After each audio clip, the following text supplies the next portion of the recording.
know what we're going to say.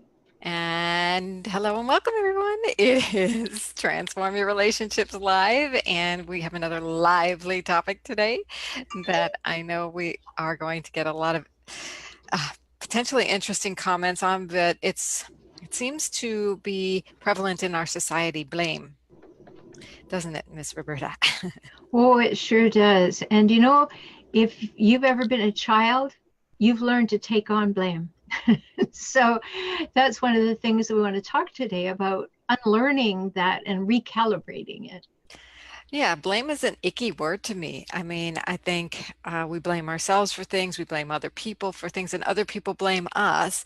And it just doesn't feel good. It feels like there's a disrepair going on to a damage to a relationship when one blames someone else and when one blames oneself. So, what is the alternative here? What can we do? I mean, and how do we identify when it's happening? Well, I think we know when it's happening because we have that icky feeling you were talking about.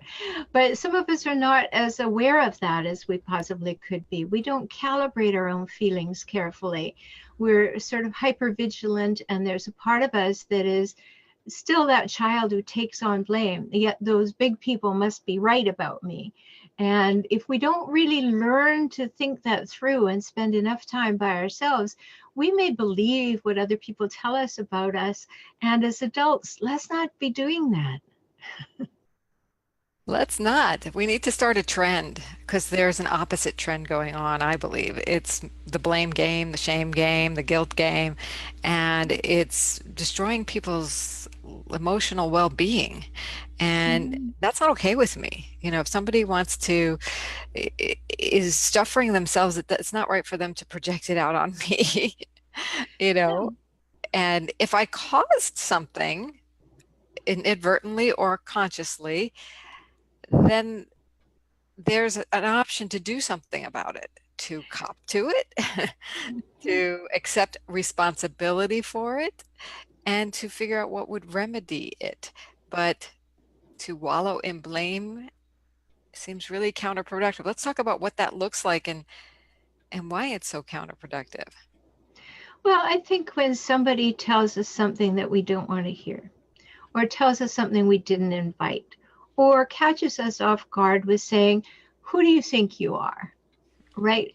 There's that child part of us. I was talking to clients yesterday who are in the second marriages of their life, and they're in their early 60s. And I was saying to them, think about this, that what's the look on your face? Have you ever checked in the mirror to see what your resting face looks like at this point in your life? Because when you were a child, you read faces. When you were a baby, you read faces. When you were growing up, I mean, you had to calibrate. Do they like me today? Are they rejecting me today? Am I wonderful today? You were calibrating all the time. How do I keep the giants happy so they feed me and take care of me? So our earliest language was reading what's going on in people's faces and their body language. So I was telling this couple, like, go and have a look at your face now. You know, just keep your face however it was at the moment you remembered it, and have a look in the mirror and see if you look approachable, see if you look open, see if you look welcoming, see if you are actually putting somebody off. Because when we've been blamed a lot when we're children, and that's the truth, there's research that shows that until the age of 4 or 5, children are receiving about 437 negative messages a day. So we get used to that. We get used to it. And so if we're just taking it on all the time and then people blame us, we kind of go back to that place of being a child when it happens. And we're not thinking in our adult mind, in our up to date adult mind. So that's what happens when we hear the word blame. We think, oh, there must be something wrong with me. Oh, I might not get my needs met. Oh, somebody doesn't like me. How do I fix that? And as an adult, those are not the right questions anymore. They aren't. We really need to start asking better questions of ourselves so we don't fall into this like loop that we're not productive and we're feeling bad about ourselves and we just keep perpetuating the problem when those giants, we believe like they're right, and of course we're wrong if they've told us, right? We believe them. Well, they're defining our reality when we're little. And so we don't go back and re-examine everything that happened to us before we were 25 unless something horrendous happens and we actually go and do our work.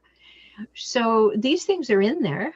They're in there for all of us, but if we don't go back and find them, then we'll continue to behave from them, and that's not a great thing. It really is. I remember a time when somebody was blaming me, and it was my fault, like, hey, if I did this and this caused this, all right, I did it. What do you want me to do about it? Like, is there something you need me to do now? They were shocked because they were so used to just blaming, putting the other person down, getting that out of their system so they can just go do it again the next time something happened. And I'm like, well, you're right. I did something. I did something wrong. What do you want me to do? And they couldn't answer the question. No. That's so common. I'm glad you brought that up because people get into patterns of shifting blame. What they feel within themselves is so uncomfortable that they want to make you uncomfortable too. And so they just blame, they just blah out on people all the time. You're not good enough. I mean, the messages are, you're not good enough. You don't do things well enough. Let me guilt you. This whole thing about guilt, it just annoys me so much. Guilt is a verdict, not a feeling. And we made it into a feeling. Let's get rid of that. Please join me, get the placards. Guilt is a verdict, not a feeling. Because that's what you were just talking about, Laura. Yeah, I did something. I'm guilty. I did it. Now, how do I change that? How do I do something that will make it better? And then someone says, well, no, I'm not finished blaming you yet. I've still got my stick out, right? And that's what they want to do because they're unhappy. They're not feeling good about themselves. So if they can belittle you or degrade you or make you wrong, then they're feeling like, I'm on top of the pile for a minute. And that's really what's going on in a very kind of blatant way. But, you know, of course you disinhibited their neocortex when you said, yes, you're right, I did that. What would you like me to have? Well, I'm just not finished with my rant. How dare you interrupt me with taking responsibility for what you did? How dare you? Yeah, I, it's like me saying, you know what? I did it. I'm guilty. I'm guilty of this. I'm that verdict, like you said, and I don't want to be berated. I don't deserve to be berated. No one does. And you get to have a remedy if you can tell me what that is. You get to state if you want a remedy and what that is, and I get to choose if I can deliver that or not. But if the remedy you want is just to beat me up, that's unacceptable, and I will not have that. right. We're such in a punitive, punishment oriented culture that I think that's what we're getting at, is that punishment isn't effective. It's been proven time and time and time again. Yeah, and I wrote a book in 2002, long before everybody was hot about the law of attraction, and it's called What You Pay Attention to Expands. It's available on Amazon. What You Pay Attention to Expands. Why did I write it? Because it's true. Where you're going to spend your time and energy in your head is what you're going to get more of in your life. So if you want to get into the blame game, hey, guess what? You're going to get more of that. You'll create more opportunities to do it. You will create more opportunities for others to do it to you. You will get into that mindset. That's uncomfortable, but maybe it makes you feel righteous. Maybe you've been at the bottom of the pile in your life and all of a sudden you found a big stick that you can hit people with, and you go out and do it, and you do it as a troll. I was looking at some of our past Transform Your Relationships videos, Laura, and I thought, whoa, there's one about what to do with trolls online. Well, there's somebody who very unhappy, looking for somebody to blame, looking for somebody to make wrong, looking for somebody to belittle. So they're projecting their bad feelings about themselves and sitting on the computers spewing that all over the place. I really want to highlight what you just said. When somebody's trolling you, when somebody's spewing feelings, it's really about how they feel about themselves, even though it sounds like it's about you. It's like when you blame somebody, point the finger at somebody, there's three fingers pointing back at you. It's Right. so true. What does that mean? It means we have no idea how to deal with these negative emotions that we're feeling. We Mm-hmm. want to just get them out, and that is not the healthy way. That, No, we don't, and we talk more about don't do that, and people suppress themselves, and that's not the healthy way either. no.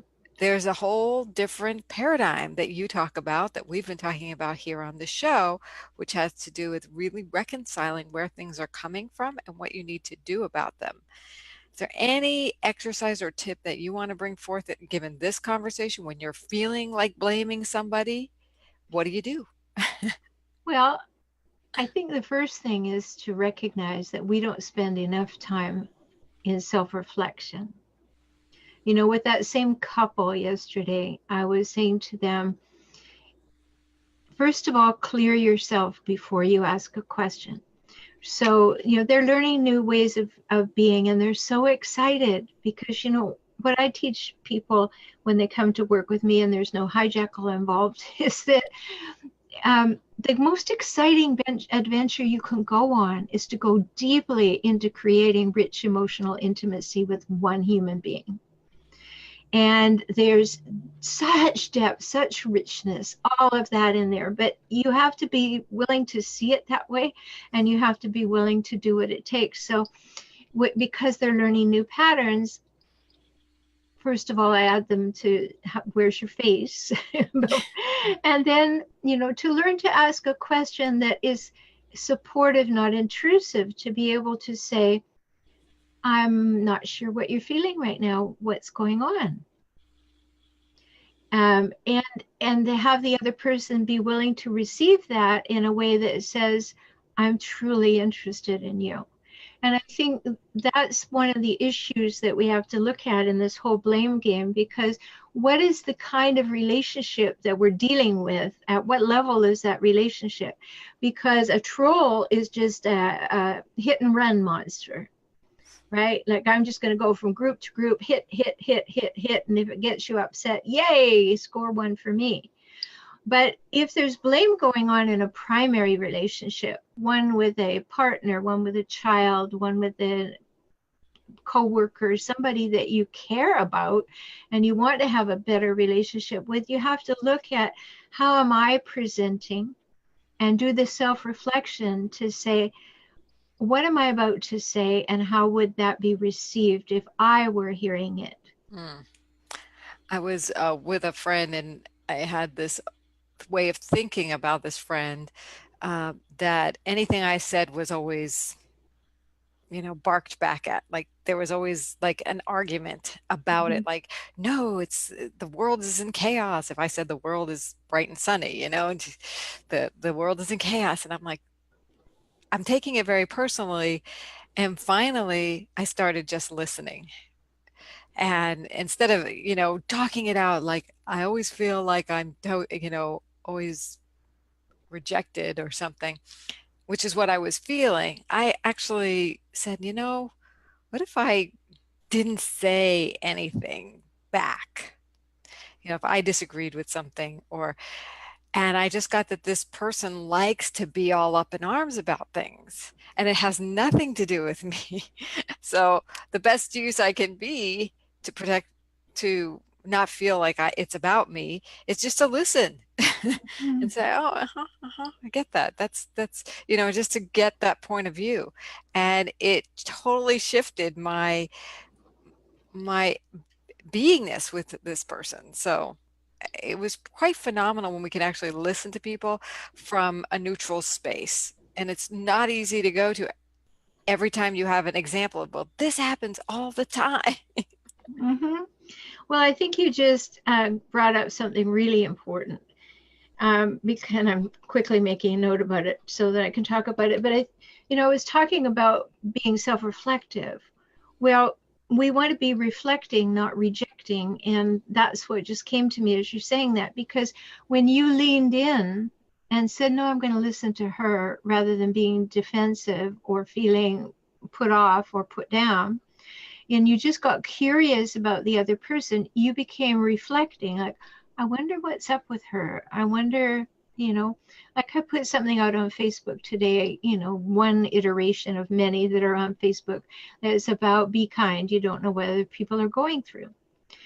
And, I think that's a big watchword for us because we need to know we're okay and we need to keep ourselves okay and clean and clear. But then when other people are coming at us with stuff, we can then know whether or not we're going to lean in and just learn about that person and ask if you're going like, wow, you really seem to have your knickers in a twist about that. What happened today? As opposed to, wow, you sure got opinions.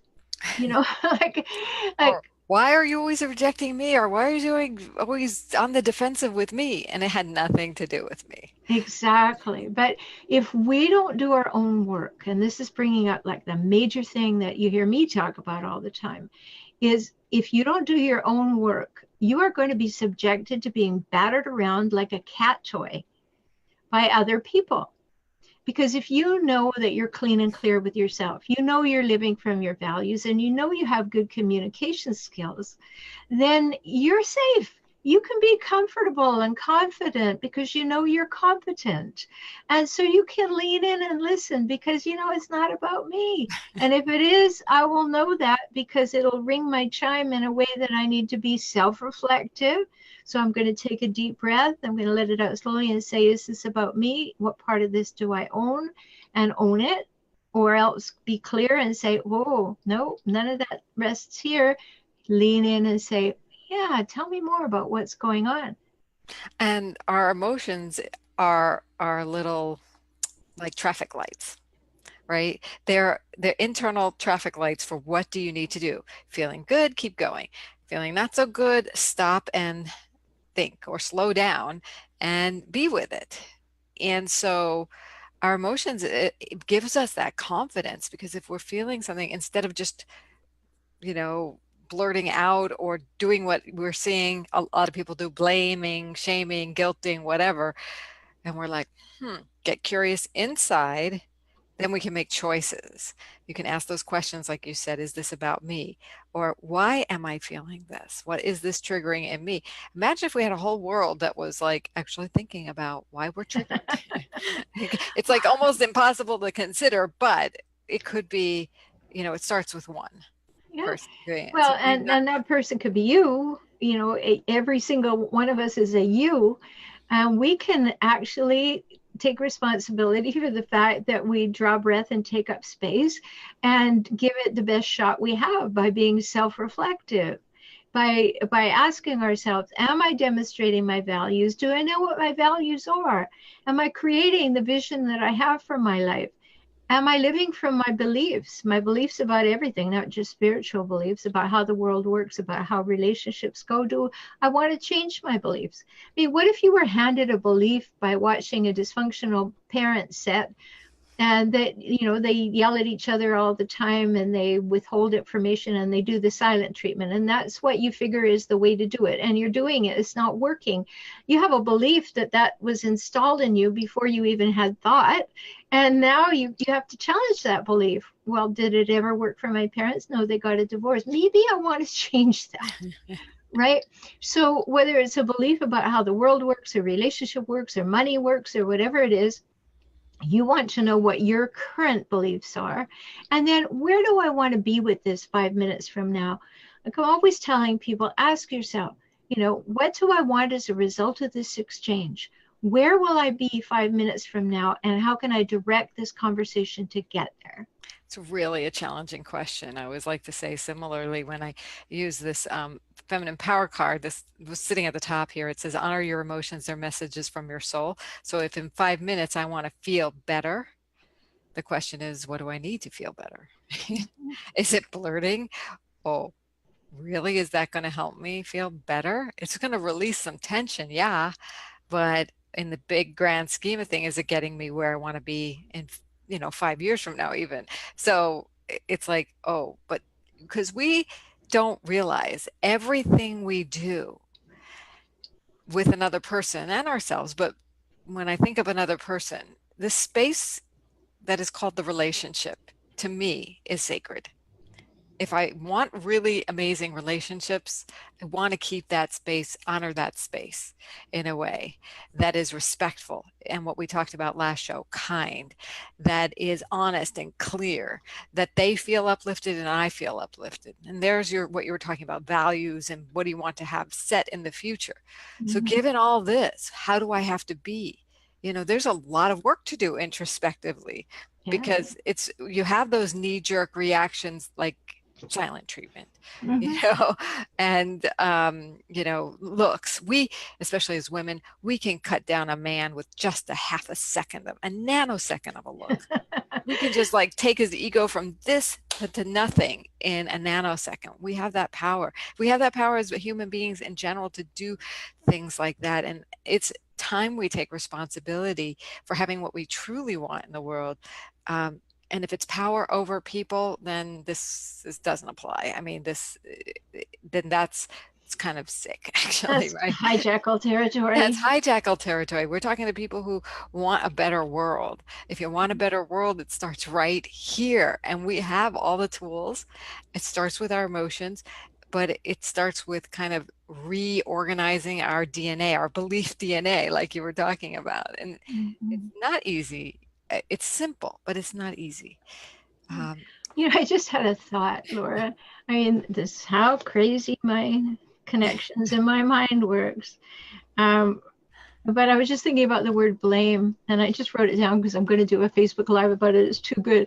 But if you think about spelling it, it's be lame. be lame. Yeah, it's be lame. You want to blame people, you be lame. You be very lame. I love that. That's brilliant. Because it really is like, if blame is different than saying, I think this happened, right? If I say to you, like, I think our conversation went sideways the other day, and I think when I said this, it went sideways. What do you think? That's not a conversation of blame. That's a conversation of inquiry. But if I came to you and said, you know what you said the other day? That was really bad. Okay, now I'm in the blame territory. So it's a different way of looking at something. It's a different way of engaging with someone to clarify something. But if I have this great need for power over, that if I have a hijackal moment, um, then I just want to overpower you and squish you like a gnat, like you're wrong, you're wrong, you're wrong, you're wrong, you're wrong. And all you're supposed to go is mea culpa, mea culpa, mea culpa. No, that's going to kill the relationship. But if you don't care, I mean, that's one thing. But if you care, then you're going to want to change your communication style. I almost feel like I was putting myself in when you say that, if you were blaming, not you, but if somebody was blaming me, I almost feel like saying back, are you sure you want to communicate this in this way to me? And at that moment, they would hate you because it sounds so superior. We can't do that. But, you know, that's what happens when people are in that mode. They want to blame you. So they sure don't want to hear from you questioning whether they have a right to what they're doing. And that's where things will go terribly sideways in a relationship, because then you get the power dynamic comes out to play, and it plays dirty. It really plays dirty. So, to be able to say, I would like to move our relationship forward in a positive way. Is there a way we could talk about it that would do that? You know, or to give a personal weather report. I'm feeling really blamed and small here. Is that the intent of this conversation? To just be able to feed back like, this is how it feels over here. Is that where we want to go? Right? Because at that moment, you're learning about the other person. If they say, well, yeah, you made a mistake and I really want you to acknowledge it. So, well, I did acknowledge it. Is there a number? Is there 46 acknowledgments, 46 I'm sorry's? What formula are you looking for? Right? Is not what you say out loud, but what you say in your head. Like, I had operant word, a person in my life who could never let go of anything. You could diminish it for a while by saying you were sorry or you made a mistake or any of the appropriate responses that he liked, 5 or 6 times, and he finally said, well, you should be. But you know what's going to come back and haunt me in 3 days, because they're going to get that hammer out and hit me over the head again. It never went away. And that's what blame is it never seems to go away. Whereas being able to say, I had a problem with this, can we work this out? And we work it out and it's gone, then we're in a healthy territory. But when we're in that, I'm going to keep this as ammunition for forever, and I'm going to, like snowballs behind my back, and at the moment you least expect it, I'm going to lob it down the back of your coat, and preferably in company so that you can't respond the way you'd like to, and so it's very important for us to understand this blame game. I've written so much about how to have a game-free, blame-free, shame-free, non-manipulative relationship. And the way you've got to do that is to start by being blame-free, game-free, and shame-free, so that you have those gifts to give. Yes, and knowing things happen. I had a situation where I was in a meeting and somebody started really blaming, and I almost got sucked into it too. After the call, I called this person up and I said, I'd like to create a culture on this team of safety, kindness, and respect. Is that okay with you? And that person said yes. And I said, great, because this is what happened. And the person agreed. So it happens. I mean, we get caught up in the moment with our emotions. It's not that we don't need to be human, it's that we need to course correct and do the things that put the vision forth and have the clarity of our values, of our beliefs, of our intentions, and act in alignment with that. And that's a practice. That's like a muscle, so if we're getting these blaming opportunities to either be blamed or blame, I think we're in what I call like the mental gym, or the hijackal gym, or the anti-hijackal gym, in a sense, where can we actually exercise the muscle of what is it to not do the shaming, the blaming? What would be the alternative? I remember being in a situation where I was feeling so angry at somebody and I knew I didn't want to lash out. And this is like, I was practicing it. So I was like, what could I do? And I started going down a list of things. I actually wrote a list on an index card. What could I do of things that would be positive and proactive and healthy if I get into a state that I want to just lash out or go down a bad rabbit hole and feel bad about myself? What could I do? From anything from take a bath to call a venting partner to everything in between. Journalings and crying seemed to be a really good cathartic one for me. So, and after I did all those things, I felt much better. And then I could come to a very loving space with this person and say, I realized something about myself. I made a decision that caused me to feel this way, based upon a request you made. Like the person made a request, we go do something that I really didn't want to do, but I agreed. I made that decision. And then I was really mad at myself for making the decision, because I felt really bad afterwards for doing that thing. And but I knew I couldn't lash out at that person, because that's not the space of that sacred space in the relationship I want. I want to have a good relationship with this person over long term, and I don't want to poison the well, and I want to learn. I want to learn how to have a good communication and live my values. And so we have to go into this mental gym, and it's a solo workout. I mean, you could do it with a therapist too, a counselor, but it's not with that other person necessarily, because they don't know the skills either. No. So until you have the skills, you can't go to that person and be effective. You could try, you might, spar a little bit, but they're kind of like not the greatest teacher.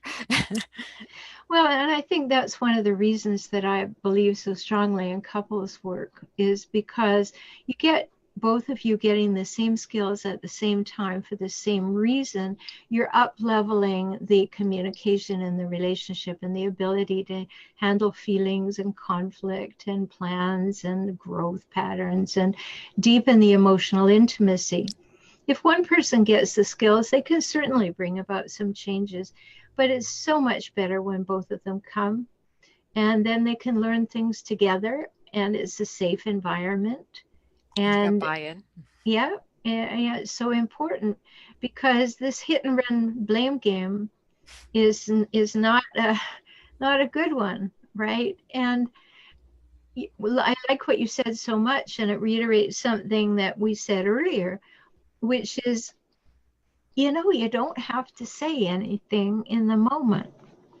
You can say, I think that's really worth my thinking about. Can I get back to you on that? And that's okay. You can do that. You have the right to press pause. And many people don't think they do. They've got to come back with something in the moment because this is a very engaging conversation. I'm not going to let it get away. But if you don't think you're in the space to do it well and you won't do it from your values, then press the pause button. I'd like to say sometimes I like in that moment, it's like, I'd like to respond to you. I'd like to give you what you need here, but I honestly don't have that answer right now. I need to take some time and process this. Yeah, Um, perfect. and because I really want to get what's going on here and for myself, and then if I have something to share, I will. I Mhm. Well, I don't think even promise that I'm coming back to them. no, but I think one of the things that when you do say, I'd like to process this and then I'd like to come back and finish the conversation, is what you're doing is you're assuring the person you're not abandoning them. And this is very integral to our sense of safety in the world.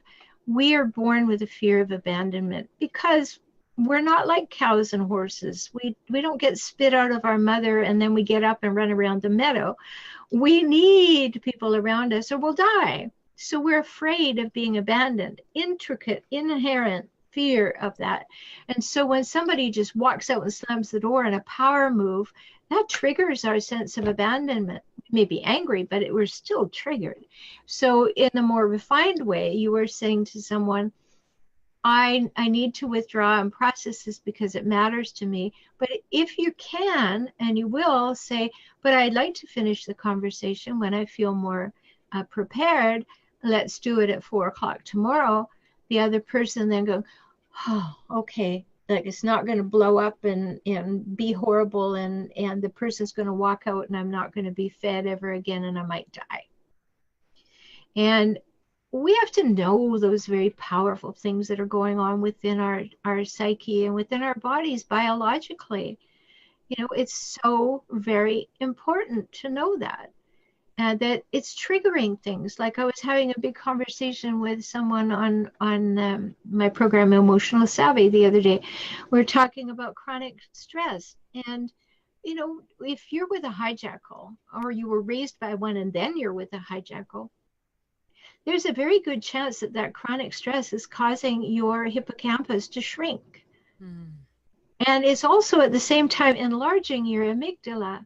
It's making big neurological changes in your body. Yeah. Like we got to wake up and understand that there's nothing that doesn't have consequences. There's no consequenceless behavior. And so if we let ourselves stay in those states, then we are just allowing ourselves to be bulldozed. And we need to be able to stand up and say, no, no, stop right there. I deserve this space. And very important stuff when we're looking at the blame game, because the blame does turn into a game. It's who can win, who can win. But if we're taking responsibility and we're in true, genuine um, solution mode, that's a whole different frequency and pitch than the blame game. Huge things to think about. As usual. As usual. You can find Dr. Rhoberta Shaler at forrelationshiphelp.com for that extra support in getting through these times and with these challenges and getting your amygdala normalized. I think that's huge. It made me very sad actually to hear just in this moment because I know so many people, and even I've been in the situations with hijackals, and that's, we're putting ourselves in a harm's way, and Mhm. it's kind of sad to me. And thank you for the huge work you do. And you can find me at transformtoday.com, and you can get the feminine power cards at femininepowercards.com. So thank you. We'll be back again with another episode of our Transform Your Relationships Live in a couple weeks when you're Yes, we on will. in a beautiful location. I'll be in a new and beautiful location just for the day. Awesome. Bye Okay. for now, everyone. Bye bye.